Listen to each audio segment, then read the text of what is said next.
Hello students, आज की अगली वीडियो में बात करने वाले हैं वह है print culture, print media, print publication.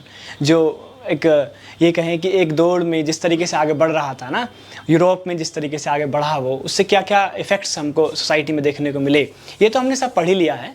साथ ही आज हम बात करेंगे किस तरीके से 19वीं सेंचुरी में उसका पूरा जो ग्रुप था, एक चिल्ड्रन का ग्रुप था, जो बच्चे थे, है ना, जो छोटे छोटे बच्चे थे, जो बहुत सारे अलग अलग एक्टिविटीज़ में इंगेज रहते हैं, उन बच्चों पर इस प्रिंट कल्चर का, ठीक है, इस वर्ल्ड प्रिंट कल्चर का किस तरीके से उस पर इफ़ेक्ट पड़ा, उनकी मेंटल हेल्थ पर किस तरीके से इफ़ेक्ट पड़ा, उन बच्चों के जीवन में जो प्रिंट कल्चर ने प्रवेश किया, एंटर किया, उसके प्रवेश से बच्चों के लाइफस्टाइल में क्या क्या चेंजेस हमको देखने को मिलते हैं। ठीक है, एक ये साथ ही वुमेन, एक जो एक तबका है वुमेन्स का, उनकी लाइफस्टाइल में किस तरीके से चेंजेस देखने को मिले।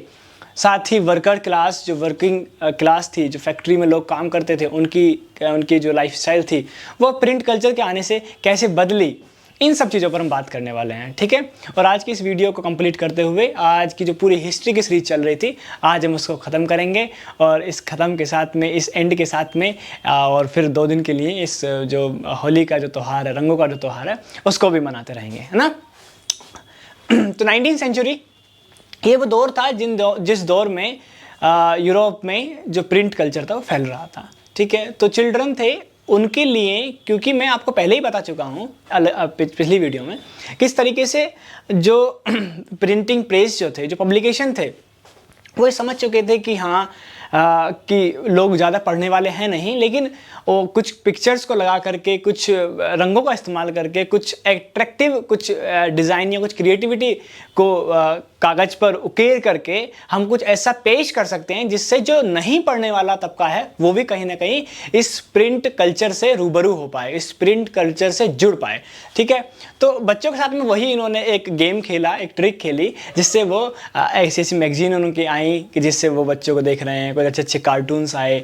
ठीक है, एनिमेटेड कार्टून, उस समय मीडिया जो प्ले वीडियो है ये तो नहीं आया था, लेकिन जो एक ओवरऑल कहें कि जो पर्चों पर, जो कागज़ों पर जो प्रिंटिंग होने लगी थी, जिससे बच्चे अट्रैक्टिव होकर के उससे खेलना पसंद करते थे। ठीक है, वुमेन्स की लाइफ में भी बहुत सारे चेंजेस आए, वो भी पढ़ना पसंद करती थी, लिखना पसंद कर रही थी, और जो सोसाइटी में जो ये कहें कि जो डिस्क्रिमिनेशन था वुमेन्स के अगेंस्ट में, या फिर जो उनकी जीवन में जो फ्रीडम था, इक्वलिटी थी, या जो पॉलिटिकली सेंटिमेंट्स थे, पर्सनली सेंटिमेंट्स थे, वो लिखने लगी, आइडियाज़ को रिप्रेजेंट करने लगी, इंटरप्रेट करने लगी। तो इससे भी कहीं ना कहीं दूसरी जो महिलाएं थी वो भी अवेयर होने लगी और प्रिंट मीडिया में आगे बढ़ने लगी। वर्कर्स का भी वही था कि जो काम करते थे, जो वर्कर्स थे, वर्किंग फैक्ट्री में जो काम करते थे, उनके भी जीवन में बहुत सारे बदलाव आए प्रिंट मीडिया के आने से, और उन्होंने भी पढ़ा, लोगों को पढ़ना शुरू किया, और यूरोप में एक पढ़ी लिखी आबादी बढ़ने लगी और लोग अपने आइडियाज़ को एक्सप्रेस करने लगे। लोगों के पास एक अच्छी लैंग्वेज में लोग इम्प्रूव होने लगे, जिससे कि अपने आइडियाज़ को बहुत ही स्मूथली वो एक्सप्रेस कर पा रहे थे। और आइडियाज़ को एक्सप्रेस करने से क्या मिलता है बच्चों, आइडियाज़ को जो हम अच्छे तरीके से एक्सप्रेस कर पाते हैं, किसके माध्यम से, भाषा के माध्यम से, एक लैंग्वेज के माध्यम से, तो क्या हो पाता है, हमको लगता है कि हमारा कम से कम एक जो जिम्मेदारी है वो पूरी हो गई है ना, ये हमको लगता है।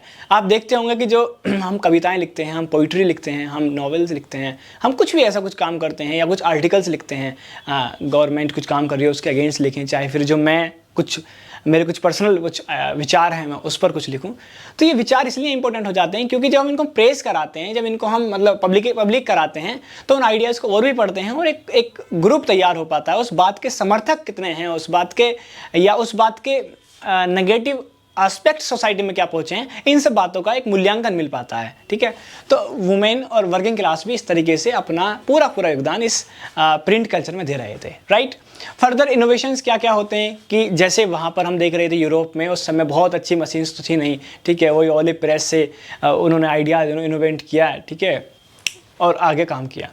लेकिन अभी क्या था कि जो सिलेंड्रिकल प्रिंटिंग प्रेस थी जिसके थ्रू उन्होंने अपना काम शुरू किया और आगे ये इनोवेशन बढ़े। क्योंकि आपने देखा होगा एक सीरीज ऑफ इनोवेशन चलता है। शुरुआत में कुछ नहीं था, लेकिन फिर कुछ और आया। पहले तो हम किसी उससे दबात और कलम से लिखते थे ना, चीज़ों को लिखने की कोशिश करते थे, लेकिन उसके बाद चौक आई, फिर उसके बाद में इनोवेशन हुए तो अभी ये वाइट बोर्ड का कॉन्सेप्ट आया, फिर उसके बाद में इनोवेशन हुए तो एक डिजिटल बोर्ड का कॉन्सेप्ट आया। और ये कॉन्सेप्ट बढ़ते चले जाएंगे, ये आइडियाज़ और इनोवेशन बढ़ते चले जाएंगे। लेकिन इनिशियली फेजेस पर क्या था, इनिशियली लेवल पर क्या था, वो भी हमको ध्यान रखना होता है। ठीक है, तो ये एक प्रिंटिंग प्रेस आई जिससे सिलेंडरिक रूप से जो प्रिंटिंग मशीन थी वो काम करने लगी। ठीक है, ऑफसेट प्रिंटिंग प्रेस आई, ये भी अपने आप में जो बिना इलेक्ट्रिक के चलने वाली मशीनें थी, ये भी अपने आप में काम करने लगी और इनसे एक क्रांति आई। लेकिन उसके बाद में 20वीं सेंचुरी में इलेक्ट्रिक ऑपरेट या इलेक्ट्रिसिटी से जो चलने वाली जो मशीन थी वो आई और उन्होंने आकर के एक बड़ी ड्रास्टिकली जो रेवोल्यूशन था वो किया सोसाइटी में।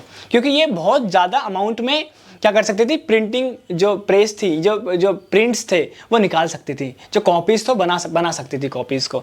ठीक है, एक पेपर फीडिंग इम्प्रूव्ड मशीन आई। ठीक है, उसके बाद फिर quality of plant becomes better होने लगे। जो क्वालिटी थी पेपर के साथ में, या जो प्रिंट था वो बहुत क्लियर आने लगा। ठीक है, फिर 2D 3D ये कॉन्सेप्ट्स भी आने लगे। जैसे आज हम देखते हैं HD का कॉन्सेप्ट है, उसके बाद में हम आगे और भी क्वालिटी में देखते हैं चीज़ों को, तो इम्प्रूव होने लगा। ठीक है, ऑटोमेटिक पेपर रील्स इंट्रोड्यूस हुई कि ऑटोमेटिक चलती रहेगी वो मशीन और हम छोड़ देंगे। जैसे कि आज की हम कॉपी इस जो मशीन होती हैं फोटो कॉपी करने वाले, उनको देखते हैं। साथ में फिर फोटो इलेक्ट्रिक कंट्रोल्स आया। इस तरीके से एक सीरीज ऑफ इनोवेशन होते रहे और प्रिंट कल्चर पूरे वर्ल्ड में स्प्रेड होने लगा। ठीक है, अब देखते हैं इंडिया में कैसे आया और किस तरीके से इसका यूज होने को लगता है। इंडिया में आप देखते हैं कि इंडिया और वर्ल्ड में प्रिंट किस तरीके से एग्जिस्ट करता था। इंडिया में जब इंडिया को कॉलोनाइज किया गया तो ना केवल ब्रिटिशर्स द्वारा बल्कि और अन्य लोगों ने भी इसमें बहुत योगदान दिया। जैसे कि फ्रेंच है, जैसे फ्रेंच के लोग आए यहाँ पर। ठीक है, डच लोग आए यहाँ पर, पुर्तगीज़ यहाँ पर आए।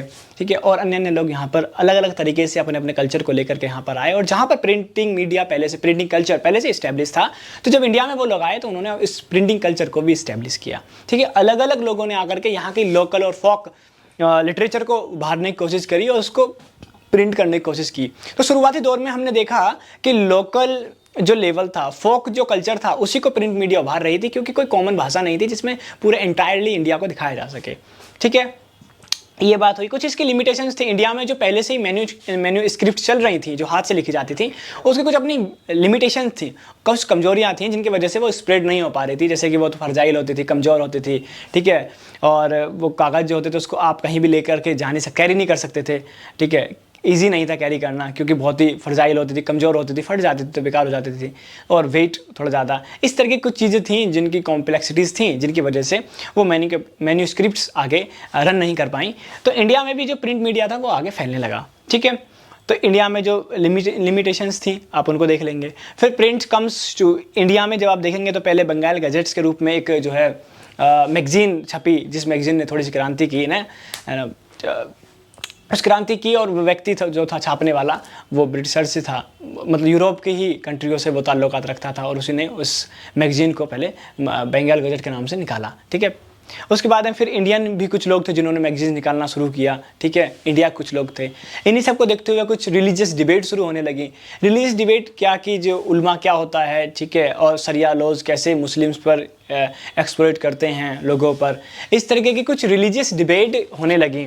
उन रिलीजियस डिबेट से क्या हुआ कि लोगों के अंदर जो जहन में रेशनैलिटी की चीज़ें थी, लॉजिक उभर के आया, जो मैं आपको हर वीडियो में लगभग, क्योंकि हम हिस्ट्री पढ़ रहे हैं, पॉलिटिकल साइंस पढ़ रहे हैं, ज्योग्राफी पढ़ रहे हैं, ये ह्यूमैनिटीज सब्जेक्ट ही बच्चों ऐसा है जिसमें हम देखते हैं किस तरीके से सोसाइटी की स्ट्रक्चर चेंज हुई है। उसमें कहीं ना कहीं कुछ कॉमन फैक्टर्स काम करते हैं, लेकिन उन फैक्टर्स का अलग अलग एक रोल है। तो यहाँ प्रिंट कल्चर के माध्यम से किस तरीके से सोसाइटी में रोल और किस तरीके से सोसाइटी में चेंज नजर आया, हम बच्चे उसको समझने की कोशिश कर रहे हैं। तो हमने ये देखा कि किस तरीके से सोसाइटी में लॉजिक का इजाफा हुआ। जब लॉजिक आया, तर्क आया, सोचने समझने की क्षमता लोगों की पैदा हुई, तो कहीं ना कहीं लोग ये समझ पा रहे थे कि हमारे साथ गलत हो रहा है। आप समझिएगा कि लोगों को ये पता ही नहीं था, क्योंकि लोगों के पास अंडरस्टैंडिंग है, फिर भी उनको ये पता नहीं था कि हमारे साथ गलत हो रहा है, कोई हम पर जो है, कोई हम पर गुलामी कर रहा है, या फिर कोई हम पर कुछ चीज़ें थोप रहा है, इम्पोज कर रहा है।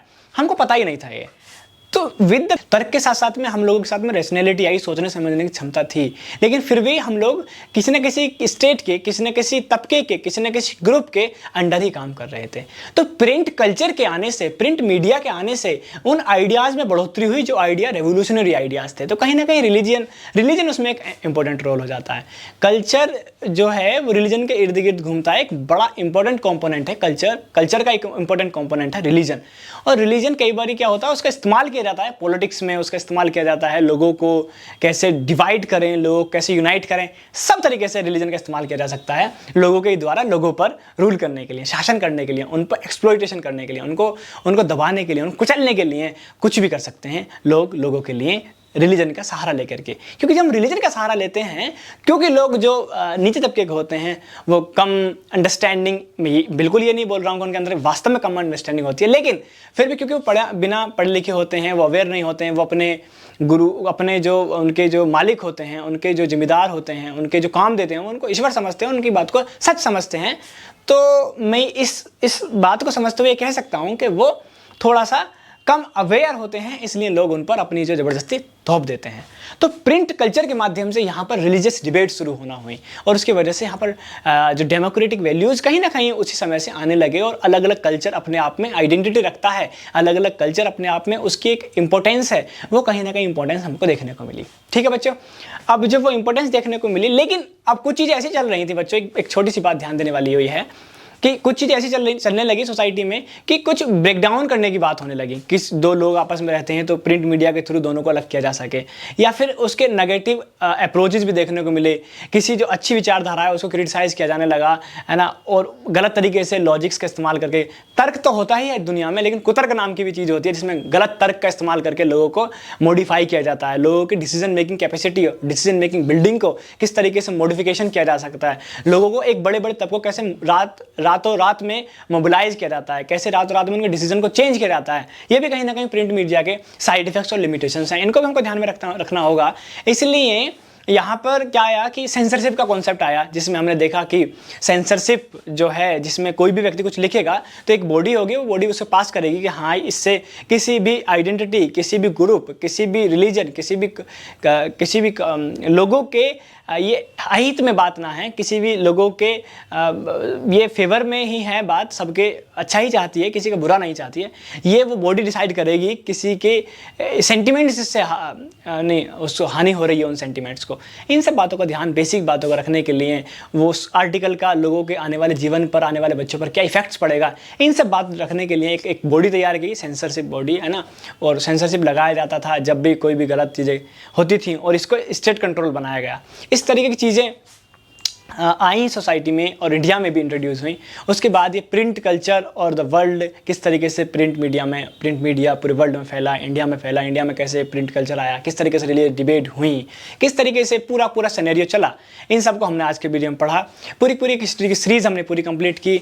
एक बार फिर होली की हार्दिक शुभकामनाएं। पढ़ते रहिएगा, बढ़ते रहिएगा, जहाँ भी हैं आबाद रहिएगा, खुशहाल रहिएगा। इन्हीं सब दुआओं के साथ में, इन्हीं सब बातों के साथ में, पढ़ाई के साथ में आप सबके आपकी खुशहाली की प्रार्थना करते हुए मैं आप सबको ये होली की हार्दिक शुभकामनाओं को देते हुए आपको, ठीक है, और अपनी तरफ से और अपने परिवार की तरफ से और इस सिग्नेचर इंस्टीट्यूट की तरफ से, जो अपने आप में एक फैमिली की तरह जुड़ा हुआ है और हमको भी अपने साथ रखता है, और यहाँ कितने बच्चे आते हैं इस इंस्टीट्यूट में, कितने पढ़ते हैं, ठीक है, उन सब बच्चों की तरफ से, इस इंस्टीट्यूट सिग्नेचर इंस्टीट्यूट की तरफ से आप सबको मैं होली की हार्दिक शुभकामनाएं पेश करता हूँ। ठीक है, आप सब जहाँ भी हैं खुश रहिएगा, आबाद रहिएगा, ठीक है, और होली मनाइएगा बढ़िया से।